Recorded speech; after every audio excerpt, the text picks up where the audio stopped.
Hi everybody, welcome to our topic today, the Mexican Revolution for March 14th, 2018. And you can take a look at the objectives and standards, please, to explain the purpose of the Mexican Revolution and analyze the result of the revolution in Mexico. And please take a look at the standards too.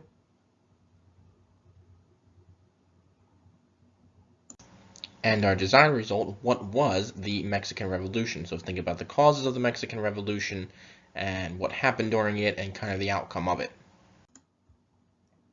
Okay, so many people began to speak out against the rule of Diaz in the beginning of the 1900s.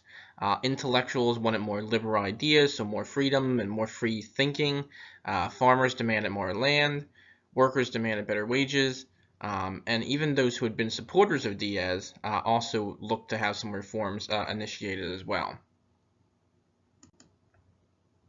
So Francisco Madero was wealthy, and he was also educated in France and the United States.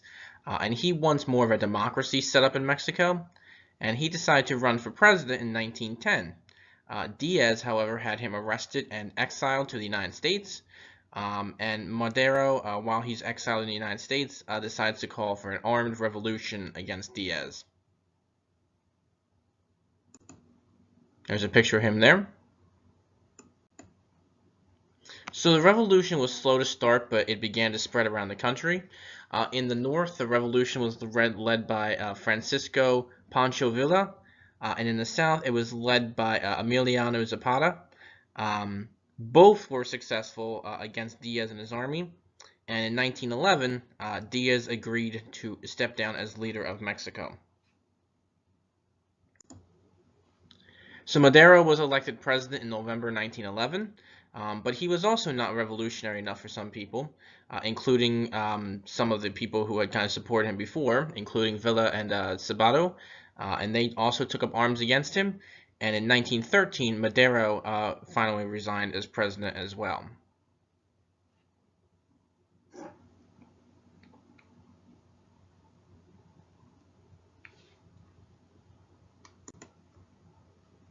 So a military general, Victoriano Huerta, took control of Mexico after Madero, and Madero was assassinated a little bit after that, and it is reported that probably at the hand of Huerta, it was probably by his command that Madero was assassinated. Huerta was not well liked either, and Villa and Zapata also wanted to stop Huerta. They worked together with another politician named Venustiano Carranza, who I guess that was another politician, and they worked to overthrow Huerta as well.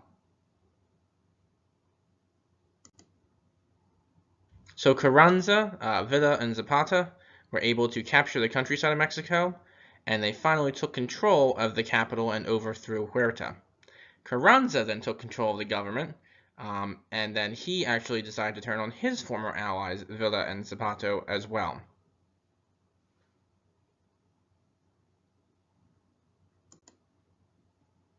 Villa and Zapata continued to fight in the early 1900s, up until when Carranza tricked Zapata and had him murdered. And this brings about an end to the Mexican Revolution somewhat. Carranza began to reform the Mexican Constitution and government, but he doesn't really support it, he doesn't really agree with it, so while he was enacting these reforms, he doesn't really initiate them. And he will finally be overthrown as well. So again, another Mexican leader that's going to be overthrown. Alvaro Obregón took control as a dictator, but he did not remain that way. He supported the new reforms proposed by the updated constitution.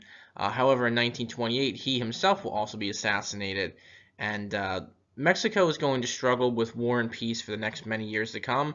There's going to be ups and downs for the country, but eventually they will come to somewhat of a stable peace. But not, and as they start to become more of a stable country, the world itself is going to become more unstable, and we'll be looking at that more in our next unit as we move into World War I.